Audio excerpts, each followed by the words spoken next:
To make your own cornmeal, you'll need dried corn kernels and an electric or hand-operated grain mill.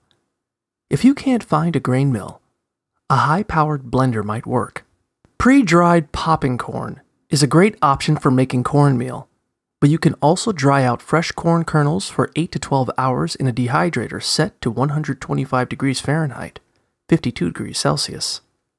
Set your grain mill or high-powered blender to the coarsest setting and grind the corn in batches of about 2 cups, 170 grams at a time.